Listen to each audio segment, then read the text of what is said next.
네, 안녕하세요. 반갑습니다. 가상화폐를 최대한 쉽게 설명해 드리려고 노력하는 유튜버 각돈입니다.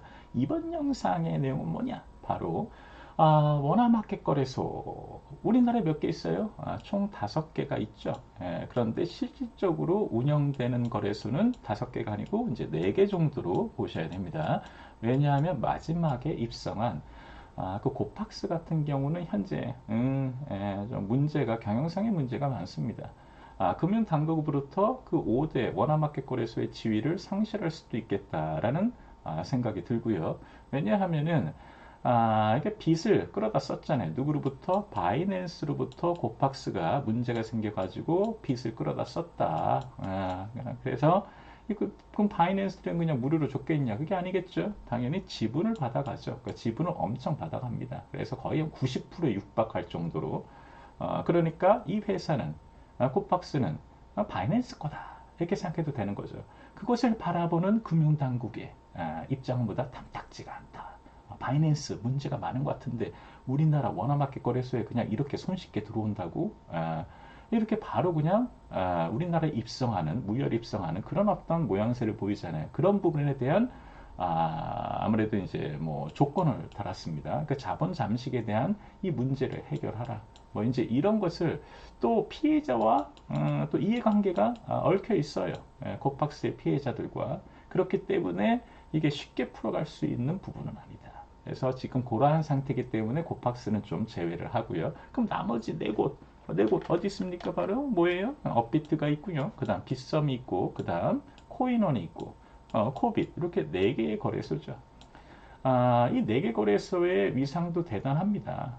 대단하다. 글로벌적으로 엄청나다. 우리나라는 이제 우리 여러분들은 진짜 대단하신 분입니다. 엄청나신 분이야. 그냥 자부심을 가지셔도 돼요. 다른 분야, 경제 분야는 모르겠지만 이 가상화폐, 이 크립토 분야에서, 이 크립토 분야에서의 우리 대한민국의 이 열정이라고 할까요? 그 다음에 뭐 질적으로 보나 뭐 양적으로 보나 거의 세계 넘버 원이라고 자부하셔도 될 만할 정도다. 엄청난 시장입니다. 우리는 잘 모르지만 글로벌적으로 봤을 때는 그냥 세계 넘버 원이라고 보셔도 돼요. 우리나라 사람들이 가장 크립토에 대해서 가장 보편화 있고 어찌 보면은 규모로 봤을 때도 넘버 원이라고 해도 무방할 정도다. 이렇게 생각하셔도 될 것 같습니다. 왜냐하면 원화 있죠, 원화. 원화로 코인을 구매한 양이 달러를 달러를 넘어섰어요. 달러를 넘어섰다. 그렇죠. 얼마 전에 소식이 들렸죠. 대단하죠. 엄청난 거죠. 그 중에서 또 업비트 같은 경우는 코인베이스 대단한 또 거래소잖아요. 이 코인베이스의 거래량을 넘어섰죠. 이러한 국가다. 우리 대한민국은 이 정도는 해야 돼. 이 정도는 해야 돼. 거의 포모라는 거에 대해서 우리는 인정을 안 한다. 거의 뭐 포모는 그냥 이미 우리 마음속에 있는 거야. 옆집에서 누가 사? 코인으로 뭐 돈을 벌었대? 그러면 우리는 나는 더 사야 돼. 라는 어떤 그런 마음이 있는 건지 거의 불이 붙었죠. 그러니까 넘버 원이 됐어요. 넘버 원. 실질적으로 이러한 어떤 나라다. 그러니까 이와 이제 좀 결을 같이 해서 아무래도 이제 시장이 커지다 보니 이런 거래소들, 업비트나 이제 빗썸 여기에 좀 삼팔선을 긋겠습니다. 코인원이나 뭐 코빗 같은 경우는 아직 요 둘에 비빌 바가 못 되죠. 좀 찌그러져 있어라. 아직은 요 방송 내용에 등장할 인물들은 너희들은 아직 좀 짬이 안 된다. 이렇게 좀 생각을 합니다. 그러면 업비트와 그 다음에 빗썸에 대해서 이제 어떤 얘기가 솔솔 이제 많이 나오고 있냐면 무르익어 가고 있죠. 그 IPO죠. IPO. 주식 공개, 주식 공개. 기업 공개죠, 기업 공개. 한마디로 이제 삼성전자, 코스피, 뭐 예를 들면 뭐 어디죠, 코스닥, 뭐 이런 곳에 이제 입성이 되는 그런 상황이 벌어질 것이다라는 부분인데, 그래서 오늘 내용은 무슨 얘기를 할 거냐면 업비트와 빗썸, 물론 여기 뭐 코빗과 코인원과 코빗, 이거는 이제 비빌 때 안 되는 그랬죠. 빗썸도 사실 여기에서 뚜렷한 차이가 있죠.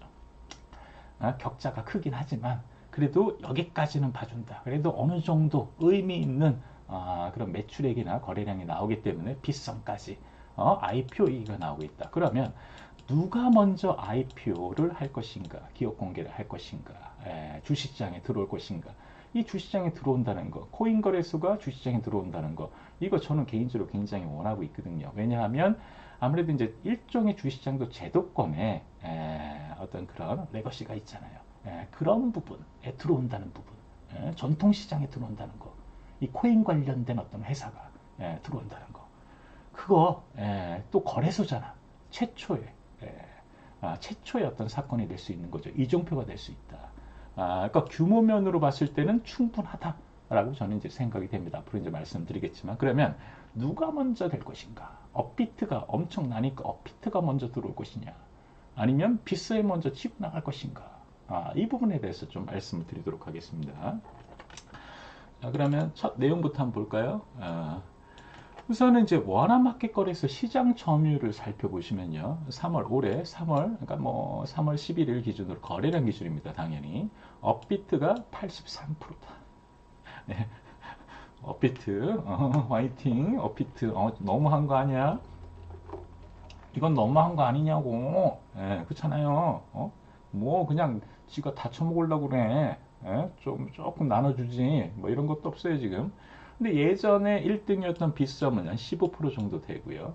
코인은 뭐 1% 미만, 코빗 뭐 0.2%도 안 된 상태입니다, 현재. 그러니까 이런 구조다. 이런 구조다. 좀 분발을 해주면 좋겠죠. 서로 경쟁해가지고 서비스 경쟁을 해서 좀 올라오면 좋은데, 뭐 코인은 한 10%, 여기 한 8%, 이 정도의 좀 모양새가 좋은데 너무 지금 몰려있는 감이 있다. 뭐 그 이유도 있겠죠. 유저 친화적이잖아, 비트가. UI나 UX나 뭐 이런 것을 봤을 때도. 빗썸이 좀 안심하고 있었다. 빗썸이 1이었는데 안심하고 있었어요. 그러니까 당하죠. 어쨌든 이런 상황이고, 그러다 보니 업비트와 빗썸을 합치면은 98%다. 98%다. 그러니까 우리나라는 어찌 보면은 간단하게 업비트와 빗썸만 있다라고 해도 무방할 정도로 지금 그런 상황입니다. 그래서 이제 아무래도 자산이라는 측면, 그런 측면에서 엄청나죠. 두나무 같은 경우. 두나무는 이제 업비트니까요. 비트코인이 현재 13,790개, 14,079개에서 뭐 1조 3천억 가량을 보유하고 있고요. 이더리움 같은 경우는 8,000개 가량에서 한 500억 정도 지금 업비트에서 보유하고 있는 상태고, 빗썸 같은 경우는 비트코인의 그 액수가 한 500억 정도, 이더리움 그 다음에 한 600억, 660억 이렇게 이제 보유하고 있는 상태다라고 이제 보시면 되고요. 대단하죠. 그러다 보니 말씀드린 대로 이 기업 공개 이제 해야 되는 거 아니냐, 수순 아니냐, 이 정도로 키워놨으면 주시장에 들어와야지. 또 우리 블록체인 가상화폐의 어떤 시장의 유저분들 입장에서도 들어오는 게 어쨌든 호재죠. 호재죠. 이런 측면에서 좀 빨리 좀 들어왔으면 하는 바람이 있는데, 현재 이 주식이 거래되고 있죠. 장외 거래하고 있죠. 장외 거래. 우리 뭐 코인, 뭐 P2P 거래, 장외 거래가 있는 것처럼 주식도 장외 주식이 있는데, 서울 거래 비상장, 요거 이제 사이트 들어가시면 확인할 수가 있습니다. 검색어에 두나무나 검색어에 빗썸 코리아라고 치시면은 현재 장외 거래로 얼마에 지금 오고 가고 있는지 액수가 나와요. 가격이 바로 두나무는 11만 7,500원, 오늘자 날짜입니다. 오늘 날짜로 그렇고요. 추정 시가총액은 한 5조 원 정도 됩니다. 4조 9천억 가량이니까 5조 원 정도 된다라고 생각하시면 되고요. 빗썸은 현재 가격이 11만 원이고요. 추정 시가총액은 한 5천억 가량 좀 되는 것 같습니다. 그런 상태다. 그러니까 뭐 자격은 제가 보기에는 충분한 것 같아요. 매출액이 적다 그래서 코스피나 코스닥 못 나가래 뭐 그럴 정도는 아니다 이거죠. 네. 아무래도 이제 빗썸 같은 경우는 매출액 기준으로 봤을 때는 뭐 수익이나 매출액 기준으로는 코스닥에 어울릴 것 같고, 두나무 같은 경우는 코스피로 가야 되겠죠. 조단이니까. 자, 이거 우선 먼저 그러면 두나무 IPO의 진행 상황에 대해서 좀 말씀을 드리도록 하겠습니다. 한마디로 주주들은 원하죠. 주주들은 빨리 좀 해라.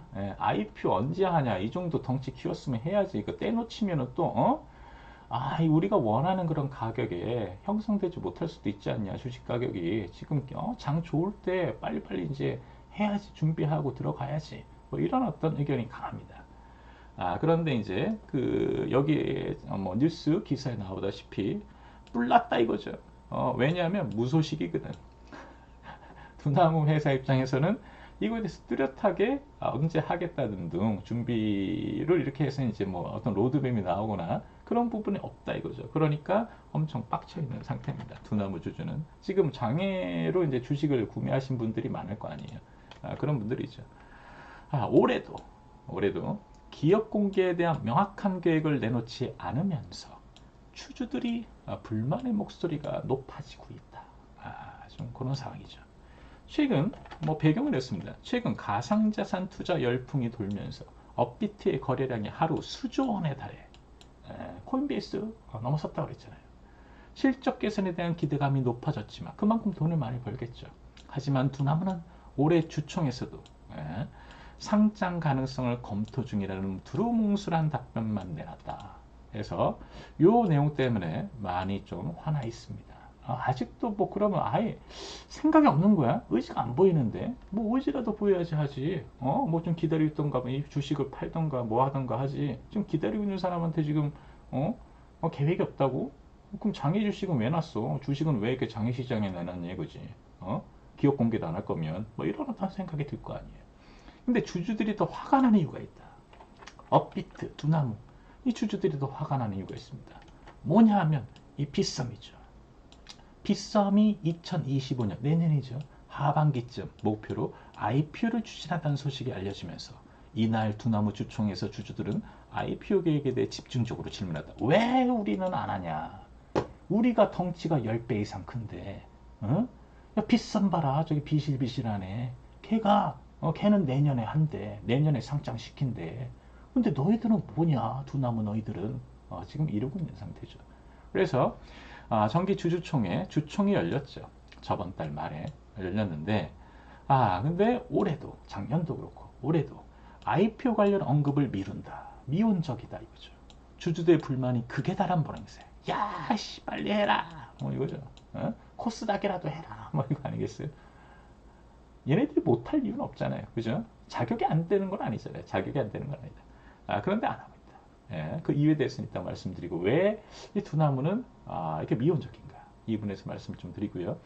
회사의 실적 악화와 더불어 이렇다 할 호재가 없어서 비상장 주식의 가치가 정체돼 있다. 요즘에는 좀 올라갔긴 했지만 호재가 없다. 뭐 지금 계속 뭐 수수료 장사하고 있지만 그걸로 끝나면 안 되겠냐, 안 되지 않냐? 뭐 한 단계 도약하는 측면에서 주식 공개도 하고 또 주식 공개를 하면 당연히 또 자본이 또 들어오잖아요.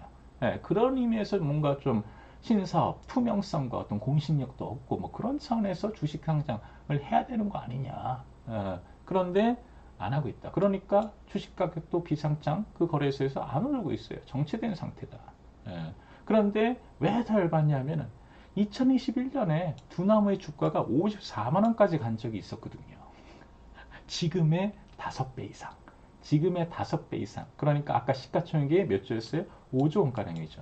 곱하기 5배. 그러니까 25조까지 찍었던 거예요. 그러니까 그 전에 사셨던 그 주주분들은 이거 장난 아니겠다. 100만 원 가는 거 아니야? 근데 요새 소식 코인베이스 주식했어. 그러니까 가치가 더 상승돼야 되는 거 아니야? 코인베이스와 비교하면서 뭐 이런 어떤 생각들을 할 수밖에 없잖아요. 그런데 5배까지 올라갔다가 25조 원까지 덩치를 키웠다가 지금 다시 5배 마이너스 나누기 5배가 된 거죠. 지금 5조 원에 지금 머물러 있다 이거죠. 이렇게 장이 좋은데, 장이 좋았잖아요. 어쨌든 장이 뭐 요즘 뭐 빠지고 조정 기간이긴 하지만, 그래도 한 8천만 원대는 되잖아요. 이상은 되잖아요. 장이 좋다라고 이제 볼 수도 있는 거죠. 장기적인 측면을 봤을 때는. 그런데 아무런 짓거리를 안 하고 있다. 뭐 그것 때문에 지금 열받고 있는 거죠. 그리고 2022년, 2년 전에는 대기업으로 또 분류가 됐어요. 규모가 덩치가 워낙에 크니까. 이런 어떤 좀 상황이다. 그러니까 주주 입장은 뭐냐 하면 이겁니다. 비트코인 ETF, 좋은 어떤 호재였잖아요. 반감기 있고 연일 거래량이 상승해 거래량에서 업비트가 코인베이스를 앞질렀는데 말씀드린 대로 주주 입장도 이거예요. 똑같다 이거야. 주가가 이렇게 정체된 것은 과도하게 보수적인 운영 때문. 그러니까 뭔가 진취적이고 좀 나서서 하고 뭐 좀 일 좀 버리고 뭐 이거냐 뭐 이제 뭐 어디 뭐 시골의 구멍가게야 뭐 큰 어떤 비전은 없어. 그냥 하루하루 먹고 살면 돼. 이제 뭐 안착됐으니까 먹고 사는 데는 지장 없다. 그런 측면에서 이제 안주하는 거냐. 그런 불만이 나올 수밖에 없잖아요. 뭐 이 이상 뭘 하냐 너희들이. 그럼 주식 공개도 하고 하면서 뭔가 주가도 올라야 되는 거 아니냐. 뭐 이런 생각하고 있죠. 그래서 우리나라 그 코스피도 아니다 이거야. 업비트, 두나무의 주주들은 미국 나스닥에 상장해야 된다. 미국 나스닥에 상장해야 된다고 지금 요구하고 있습니다. 왜냐하면 여기에 누가 있다? 코인베이스가 있죠. 코인베이스를 지금 넘어섰잖아요. 그러면 지금 우리나라 코스피에 상장하는 것보다 제대로 평가를 받으려면 같은 운동장인 코인베이스가 있는 그 운동장으로 가야 되겠죠. 그러면 거기서 비교될 수가 있잖아요. 코인베이스 거래량이 이 정도인데 업비트 거래량이 이 정도야. 그러면은 여기에 있는 주주가 또 이게 옮겨갈 수도 있고 갈아탈 수도 있고 뭐 그런 어떤 가능성도 있고요. 가치적인 측면에서 더 평가를 받을 수가 있는 상태 아니냐. 뭐 쿠팡처럼 나스닥에 한 이유가 미국 거래소로 간 이유가 뭐겠어요. 가치를 더 인정받기 위해서 하는 거잖아요. 코인은 김치 프리미엄이 있지만 주식 같은 경우는 우리는 디스카운트가 있죠. 그렇기 때문에 가치를 인정받기 위해서 미국으로 가야 된다. 이렇게 주주들이 당연히 요구할 수 있는 겁니다. 자, 이런 상황이다. 그런데 이렇게 지금 상황적으로 안 좋은 상황인데도 더 화가 나는 이유가 또 있다 이거죠. 빗썸 아까 전에 빗썸이 먼저 나간대, 치고 나간대, 상장한대, IPO한대 이런 소식도 더 열받는데 더 화나는 이유가 있다. 자, 뭐냐 하면은 이거죠. 나스닥에 상장되어 있는 코인베이스의 경우 올해 초까지만 해도 시총이 48조 원이었는데 그 두나무와 12배 차이였어요 그때는. 그런데 이제 투자 혈핑을 불면서 불과 2달 만에 코인베이스 시총이 80조 원을 돌파했다. 지금 코인베이스는 80조냐 100조 넘어가냐 그런 상황이다. 그런데 여기서 이제 격차가 이제 18배로 벌어졌다. 그러니까 주주들이 열받죠. 우리 업비트의 거래량이 더 많아. 그렇잖아요. 더 많아. 매출액이 더 나와. 그런데도 불구하고 주가는 격차가 더 벌어지고 있다. 이거를 타개하려면 주식 상장밖에 없다. IPO밖에 없다. 이렇게 생각할 수 있는 거죠. 그래서 미국의 상장의 가치 재평가를 받아야 된다라고 지금 주장하고 있다 이겁니다. 그럼 두나무 측에서는 지금 이러한 원성 뜨겁잖아요. 빗발치는 원성 속에서 무슨 멘트를 날렸냐. 우리는 상장에 대해 구체적으로 의견을 말하거나 기존의 내부 의사 결정을 한 적이 없다. 이 멘트는 뭐예요? 그냥 욕해 주세요죠.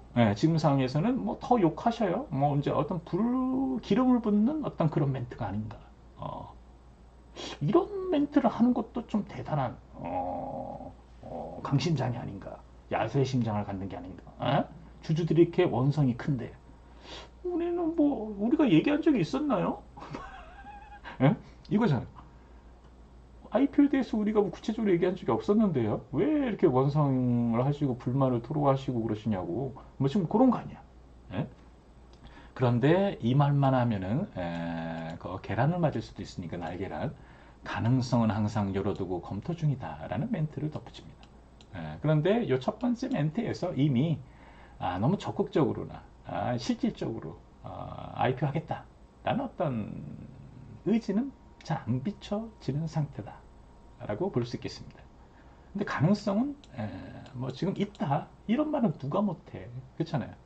뭐 3일 회계 법인으로부터 이제 아무래도 이제 IPO 관련해서 실질적으로 이제 뭐 이렇게 만들어주는 회사일 겁니다. 재무제표 감사를 2년 연속으로 받는 등 바로 상장할 수 있도록 사전 준비를 계속하고 있다. 뭐 이런 멘트도 덧붙였습니다. 그러니까 언제일지 모르겠지만 우리가 아예 준비 안 하고 있는 건 아니고 뭐 때가 되면 뭐 할 수도 있다. 그래서 준비를 하고 있다.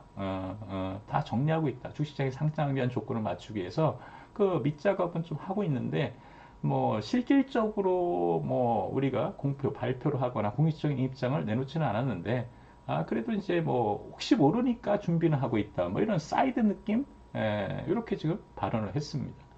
어, 우선은 좀 적극성이 보이지 않는 부분은 맞는 것 같아요. 그럼 두나무가 상장의 미온적인 근본적인 이유가 뭐냐? 회사도 이렇게 컸고 25조까지 찍었었는데 그렇잖아요. 25조면은 거의 뭐 우리나라 코스피 상에서도 뭐 한 10위권 안에는 들 거 아니에요? 10위권 정도는 되겠죠. 그 정도의 어떤 덩치잖아요. 예, 덩치잖아요. 그런데 왜 안 하냐? 어? 왜 안 하냐? 현금만 장사가 잘 돼. 굳이 뭐 주식 상장해가지고 기업 공개해가지고 돈을 끌어다 쓸 필요가 없는 회사예요. 그러니까 굳이 할 필요가 있냐? 지금도 잘 되고 있는 것 같은데 뭐 어떤 그런 입장인 것 같다. 예, 지금 내용이 시장에서 바라보는 시선은 그렇습니다. 예, 굳이 할 필요가 없다라고 이 회사 측에서는 생각하고 있다. 뭐 이런 부분이죠. 그러니까 서두를 필요가 없다. 현금도 많고 잘 들어가고 우리가 무슨 뭐 자본이 필요해? 주식 기업 공개해가지고 뭐 자본을 끌어들일 그럴 이유도 없어. 그러니까 할 필요가 없다. 지금도 뭐 우리가 뭐 해야 될 부분도 있고 지금 뭐 앞으로 이제 7월 달에 가상자산 이용자 보호법이 있잖아요. 예, 그래서 금융감독원과 함께 금융감독원의 그 지침에 따라서 조건을 맞춰야 되는 그런 어떤 과정도 아마 병행하고 있을 겁니다. 그러니까 뭐냐 하면은 모든 원화마켓 거래소가 우리나라에서 이제 7월 시행 그 법 이전에 시행되기 전에 해서 그 자격을 맞춰야 되죠. 그 자격 부분 여러 가지 조건들인데 거기에 지금 많이 열중을 하고 있는 상태인 건 맞아요. 그런데 뭐 이런 것이 뭐 다 우선 마무리 된다라고 봐야 되겠죠. 뭐 이거에 뭐 설마 못 미쳐가지고 문제가 생기진 않을 거 아니야. 업비트 정도가. 둘이 소통하고 있는데 금융감독원과 금융위원회와 소통하고 있는 부분이잖아요. 이런 자격 조건을 잘 맞추기 위해서 이건 해 나가면 되는 거잖아. IPO는 별도고 이것 때문에 뭐 IPO가 문제 생길 것이다. 뭐 이 정도로 확대 해석할 필요는 없다. 그러면서 크게 문제는 안 보이죠. 하지만 이 회사의 그 스탠스 자체가 아직은 뭐 입장이 뭐 이렇게 서두를 필요가 없다. 더 불려가지고 뭐 하고 싶은 생각이 있는 건가? 뭐 그건 모르겠지만 규모를 지금은 이런 상태다. 네. 자, 이와는 반대로. 그럼 빗썸은 어떠냐 이거죠. 빗썸의 구체적인 행보는 지금 어떠냐? 적극적입니다. 빗썸은 아주 적극적이에요. 왜냐하면 지금 2등으로 고착화될 것 같죠. 원래 그러니까 원래 한 3위였다가 4위였다가 2위 되면은 뭐 모르겠는데 분위기상 얘는 1위였어. 빗썸은 몇 년 전만 해도 부동의 1위였던 거래소였어요. 근데 이 1위였다가 지금 2위로 밀려난 거기 때문에 얘네들은 지금 악에 받쳐 있죠. 이 업비트, SBS 시방세 뭐 하면서 욕을 할 수도 있는 부분이지. 니들이 뭐 크게 뭐 기능적인 면에서 뭐 월등하거나 그런 건 아닌 것 같은데 내가 보기에는 그냥 유저 친화적인 어떤 플랫폼을 잘 꾸며냈다 이런 측면에서 많이 여기 들어갔죠. 그런 그 부분이 있습니다. 그래서 여기 보시다시피 업비트가 뜬 이유는 뭐냐, 왜 이렇게 순위가 뒤바뀌었냐 말씀을 드리면 크게 이유가 없어요. 우선 첫 번째 이유는 뭐냐, K뱅크죠. 인터넷 뱅크. 그러니까 쉽게 계좌 개설하고 연결시키는 게 용이했다 이겁니다. 뭐 농협이나 뭐 어떤 기업은행이나 뭐 이런 전통적인 은행보다 K뱅크는 인터넷 뱅크이기 때문에 아무래도 뭐 가입하는 것이나 뭐 그 다음에 이쪽으로 뭐 돈을 보내는 그런 부분에 있어서 좀 간편하게 만든 부분이 있었죠. 뭐 다른 은행 그랬지만 K뱅크라는 게 사람들이 좀 쉽게 다가갈 수 있는 그런 새로운 인터넷 은행이었다 이겁니다. 그런 의미에서 이 K뱅크와 제휴를 맺었죠. 이게 한 수였고, 그 다음에 그러니까 별다른 이유가 없어. UX 사용자 경험, 그 다음에 사용자 환경에 집중.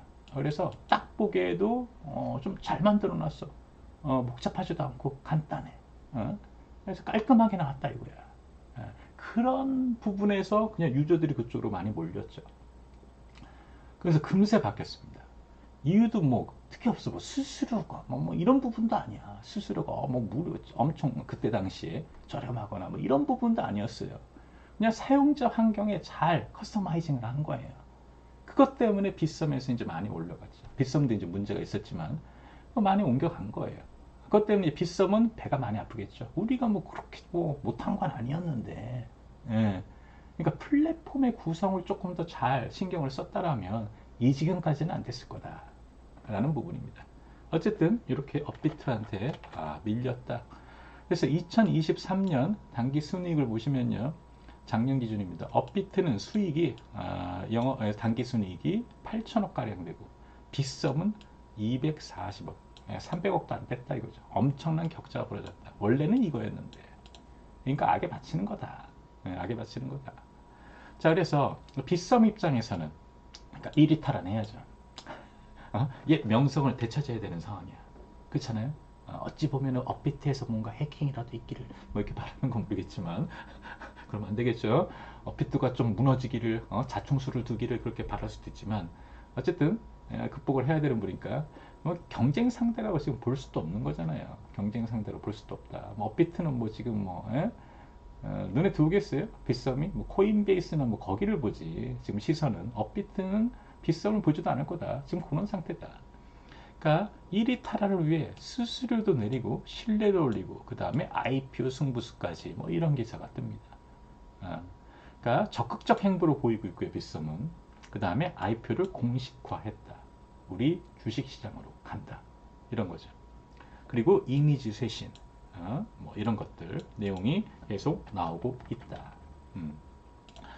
자, 그래서 좀 구체적인 내용 기사문을 좀 살펴보면요. 지난달 3월 22일 날 계속 이제 단계를 밟아가고 있다. 실제로 할 겁니다. 빗썸은 꼭 해야 돼. 해야 돼. 왜냐하면 업비트는 못했지만 그래도 다른 건 다 우리가 2위지만 IPO만큼은 1등이 될 수 있는 거거든. 먼저 할 수 있는. 혹시나 이걸 통해 가지고 유저들도 많이 몰리는 거 아닌가? 그리고 뭐 어떤 자본도 들어오니까 이런 부분에서 뭔가 투자할 수 있는 어떤 여력도 생기고 다시 제2의 도약 할 수 있는 어떤 가능성이 있을 수도 있으니까 지금 하고 있는 거고요. IP를 본격화했다. 주력 사업인 디지털 자산 거래소 사업과 그러니까 뭐 빗썸이라고 생각하시면 됩니다. 신사업 부문을 분리해서 IP와 신성장 동력 발굴을 함께 달성했던 전략이다. 빗썸은 거래소 사업을 중심으로 평가받아 IPO 실현 가능성을 높인다는 계획이다. 그러니까 딱 좋아할 만한 그죠? 상장에 필요한 것만 이점이 될 만한 것만 거기에 상장을 시키겠다. 분할을 해서 뭐 그런 얘기고요. 빗썸은 주시장 상장을 승부수로 띄운 상태다. 기업 공개로 외부 투자자들로부터 자금을 끌어와 디지털 자산 시장의 영향력을 확대하겠다는 보관이다. 목표 시점은 내년 하반기 코스닥이다. 이렇게 나왔죠. 그러니까 공식화한 거야. 그러니까 업비트 유저분들께서 열받죠. 자, 그 다음 보시면요. 근데 이 와중에 또 이런 소식도 있습니다. 뭐냐면은 여기 보시면요. K뱅크 있잖아요. K뱅크도 좀 약간 묘한 상황입니다. K뱅크가. 이 K뱅크는 여러분 잘 아시다시피 업비트 다 이용하실 테니까 실명 계좌 제휴를 했죠. 누구와? 두나무 업비트와 한 겁니다. 이 K뱅크. K뱅크도 IPO 계획이 있어요. 이에 따르면 K뱅크는 연내 상장, 올해 상장을 목표로 합니다. K뱅크는. IPO 준비 작업에 박차를 가하고 있다. 올해 상반기 중 상장 예비 심사 청구서를 제출할 계획이다. 라는 이제 소식이 떴고요. 왜 묘하냐면은 이 K뱅크의 IPO를 이제 진행하는 데 있어서 업비트 리스크가 있어. 좀 이상하죠. 업비트가 지금 엄청나게 잘 되고 있잖아요. 장되고 있잖아요. 잘 되고 엄청 성장하고 있잖아요. 그런데 K뱅크 IPO에 있어서는 이게 악재가 될 수도 있는 상황이다. 이런 묘한 상황이 지금 벌어지고 있습니다. 관련해서. 자, 왜냐하면은 비중이 너무 높다 이거다. K뱅크에 있어서 그 업비트의 그 자금 유입이 그 양이 비율로 따졌을 때 다른 은행과 비교할 수 없을 만큼 높다 이거죠. 그게 오히려 나중에 잘 되는 것이 리스크로 작용할 수도 있겠다라는 부분에서 우려를 하고 있다는 얘기입니다. 업비트 사용량이 늘어서 예치금 증가 예상. 어찌 보면 좋은 거 아니냐. 이거 하려고 한 거 아니야 원래. 그잖아요. K뱅크 입장에서도 예치금을 많이 증가시켜 코인 쪽으로 가는 돈 많이 받으려고 이렇게 제휴를 맺은 거 아니겠냐고. 그런데 이게 IPO 입장에서는 조금 문제가 될 소지가 있다는 얘기죠. 타 은행에 비해 높은 코인 거래소 비중이 문제다. 이게 발목을 잡는 거 아니야? 또 이런 생각을 한다 이거죠. 1거래소 1은행 원칙 폐기 가능성도 리스크다. 이것 좀 이따 말씀드리고요. 작년 10월 국정감사에서 어떤 일이 있었냐면 김의곤 국민의힘 의원이 K뱅크에 지나친 업비트 의존도를 지적했다라고 했습니다. 뭐 이게 그러면 다 이게 또 웃겨요. 솔직히 얘기하면 이런 멘트도 왜냐 개인적으로 생각했을 때 아니 뭐 은행마다 그런 똑같은 뭐 어떤 경제 산업 섹터의 어떤 뭐 예치금의 어떤 그런 비율이 있을 때 그 파이가 거의 다 비슷해야 되냐 그건 아니잖아요. 어떤 은행 같은 경우는 여기에 강하고 어떤 은행 같은 경우는 여기가 주력이고 이런 부분이 있을 수 있잖아. 근데 이걸 왜 문제 삼냐 이거죠. 돈 잘 벌고 있는데 예? 어떤 파이가 크다 해서 이게 문제가 되냐. 장사를 잘했다는 거 아니야. 경영을 잘했다는 거냐. 어찌 보면 경영 방침이나 방향이 잘 맞아 떨어졌다. 이런 부분은 긍정적으로 받아들여야 된다고 저는 생각을 하는데 근데 다른 은행에 비해서 이렇게 좀 높다라는 부분을 지금 까고 있다 이거죠. 이게 어찌 보면 이런 것 때문에 혹시라도 잘못될까 봐죠. 업비트가 잘못될까 봐를 가정하고 얘기하는 겁니다. 업비트가 잘못됐을 때 그 높은 어떤 비중 이거에 대한 어떤 문제가 생기는 거 아니냐. 은행 자체도. 예, 그러니까 이런 어떤 방향으로 흘러가고 있습니다. 자, 여기 보시면 좀 더 내용을 보시면 업비트의 구체적으로 이제 수치를 살펴보시면요. 고객 예치금은 작년 8월 기준 3조 909억 원이다. 그래서 이게 K뱅크의 예금 수신액에 그러니까 K뱅크로 들어온 부분이 전체 중에 18% 정도 된다는 얘기죠. K뱅크의 전체 예치금의 18% 정도가 코인 쪽 업비트에서 온 것이다. 라고 생각하시면 됩니다. 그러니까 20% 정도 된다라고 생각하시면 되겠습니다. 그런데 이제 이렇게 문제 삼은 이유는 빗썸, 코인원, 뭐 코인원 뺍시다. 예, 빗썸 같은 경우 코인원 뭐 나는 워너마켓 거래소는 1% 이하다 이거죠. 그러니까 전통적인 어떤 그런 은행들, 뭐 대출 사업도 있고 여러 가지 뭐 있잖아요. 예? 그런데 뭐 예금도 있고 뭐 적금도 있고 여러 가지 뭐 예치금이 있을 텐데 그 중에서의 코인에 관련된 그 수신액은 1% 미만이다 이거죠. 그런데 K뱅크는 18%나 되는 거 아니냐. 좀 위험한 거 아니냐. 이거는 이제 일종의 그 기재에 깔려 있는 부분은 뭐냐. 이 가상화폐 시장에 대한 확신이랄까요? 믿음이랄까? 그런 변동성도 있으니까 그거에 대한 불안함, 뭐 이것이 반영된 멘트가 아니겠는가 좀 이제 생각이 됩니다. 어쨌든 그리고 이제 앞서 말씀드린 1거래소 1은행 원칙이 사실은 이게 법으로 정해져 있는 건 아니다 이거죠. 이것도 웃겼어. 그때 이거 얘기 들을 때. 왜? 내가 가지고 있는 은행이 다른데 나는 이 은행 쓰고 싶은데 왜 정하냐 이거죠. 거래소는 여기 쓰고 싶고 근데 은행은 여기 쓰고 싶고 이렇게 좀 멀티 초이스가 되면 좋은데 이 거래소는 요 은행만 써야 돼. 요 거래소는 요 은행만 써야 돼. 이렇게 정해버렸다 이거죠. 차라리 이게 없으면 아까 전에 이 K뱅크 같은 경우의 상황 18% 이게 안 될 수도 있는 거죠. 처음부터. 왜냐하면 한 은행을 몰빵했으니까 한 은행밖에 쓸 수가 없으니까 당연히 업비트는 K뱅크와 제휴가 됐으니 이쪽으로 다 자금이 몰릴 수밖에 없는 거잖아요. 그런데 애초부터 업비트 같은 경우도 뭐 K뱅크, 뭐 그다음에 카카오, 그다음에 뭐 다른 어떤 국민은행, 무슨 은행, 무능은행, 전통은행에 다 이렇게 엮어서 초이스를 할 수가 있게 했다면 뭐 서비스 뭐 그런 의미나 뭐 수수료 부분이나 뭐 이런 부분에도 경쟁이 또 있을 수도 있는 부분이 있잖아요. 한번 5개까지 들어간다거나 예를 들면 아니면 다 풀어버린다던가 그러면 이러한 사태 18%라는 사태는 벌어지지 않았겠죠. 왜? 분산이 되니까.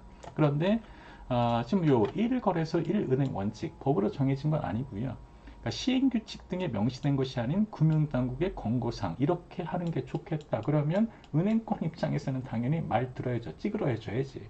야, 이렇게 하는 게 좋지 않겠어요? 우리도 저기 업비트에 들어가고 싶은데요. 예를 들면 농협도 저기 업비트에 저희도 좀 제휴하고 싶은데요. 아이 뭔 소리야. 그냥 아직은 처음 시작이니까 또 복잡해. 한 은행만 해. 한 은행만 해. K뱅크가 이렇게 들어갔다 이거죠. 은행권에서는 지금 보다 눈치 보고 있겠지. 들어가고 싶은데 여기가 잘 되고 있으니까. 근데 향후 얼마든지 1거래소 이게 권고사항이다 보니 1은행, 1거래소 그 다음에 다은행 노선으로 변경 가능 상태다 이거죠.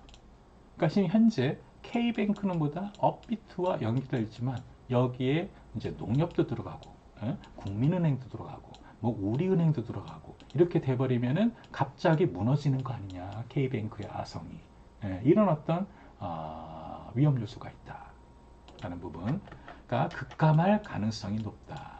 예, 이런 위험성이 있다. 그러니까 K뱅크는 빨리 좀 이제 하고 싶어 하는 거예요. 이런 일이 벌어지기 전에 빨리 입성하고 싶다. 코스닥에. 뭐 그런 상황이고요. 그래서 이제 거래소 관계자는 뭐냐? 이런 멘트를 날렸다. 1거래소 1은행과 관련된 어떤 법적 규제도 없는 것이 맞다. 오히려 한 은행에 이슈가 생겼을 때를 대비하기 위해 여러 은행이 한 거래소에 협업하는 것이 좋지 않냐. 그러니까 당국의 눈치 주기 때문에 그러지 못하는 분위기. 이렇게 나왔습니다. 누가 한번 먼저 매를 맞기 위해서 은행 중에 한 곳이 뭐 국민은행이든 우리은행이든 나도 이제 K뱅크랑 우리 협업할래. 그러면 이제 눈밖에 나는 거죠. 너희들이 내 말을 거역해. 뭐 이렇게 될 수도 있는 거고. 예. 그러니까 지금 안 하는 이유는 있겠죠, 분명히. 지금 느끼는 왜 돈이 되는데 왜 안 하겠어요? 엄청난 양의 돈이 지금 들어올 수도 있는데 그거 가지고 돌릴 수 있지 않은 은행은. 그런데 이거 못한다. 그럼 현장에서는 보다 하면 안 된다는 의식이 팽배해 있다. 하면 큰일 난다. 눈밖에 난다. 그런 어떤 생각을 하고 있는 것 같습니다.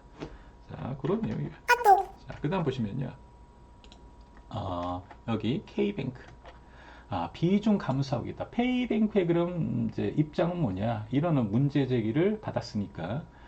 지금 18%인데, 예전에는 18%였는데, 지금은요, 지금 계속 줄고 있어요. 뭐, K뱅크도 이런 코인 쪽 말고, 다른 어떤 그런 뭐 대출이나 뭐나 뭐 예금이나 뭐 어떤 적금이나 뭐 여러 어떤 서비스, 은행 서비스를 지금 하고, 지금 뭐 수신하고 있는 그런 액수도 많아질 거 아니에요. K뱅크도 커가고 있으니까. 그러면 그럴수록 이 비중도 적어지고 있다. 이거를 지금 강조하고 있는 것 같아요. 그래서 뭐 51만 명 증가 10% 지금은 10% 수준이다. 뭐 이런 얘기를 하고 있죠. 네, 그런 상황이다. 좀 맞물려 있다. K뱅크도 업비트와.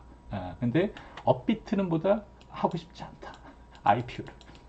IPO 하고 싶지 않은데 오히려 그 제휴의 은행인 K뱅크는 IPO 하고 싶어요.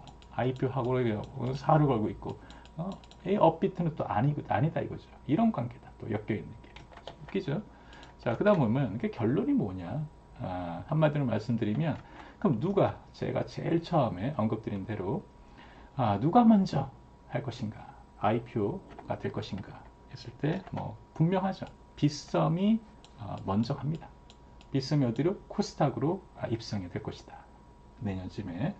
두나무는 지금까지 안 나온 거 보니 뭐 별다른 사항이 없는 한 뭐 준비는 하고 있다고 하지만 뭐 업체 뭐 임원 자체가 뭐 그런 의지가 없는 것처럼 보이잖아요. 멘트가 마치 뭐 글쎄라는 측면입니다. 글쎄라는 측면. 그래서 먼저 첫 번째는 빗썸이 될 거고요. 두나무는 두 번째 되겠죠. 두나무를 먼저 뭐 이렇게 다른 거래소에서 먼저 입성할 수 있냐, 2위가 될 수 있냐, 그것도 아닌 것 같습니다. 왜냐하면 뭐 코인원이나 그다음에 뭐 코빗 이런 거래소 같은 경우는 아직은 뭐 그 정도에 입성할 만큼의 거래량도 안 나오는 것 같아요. 매출액도 안 나오는 것 같아요.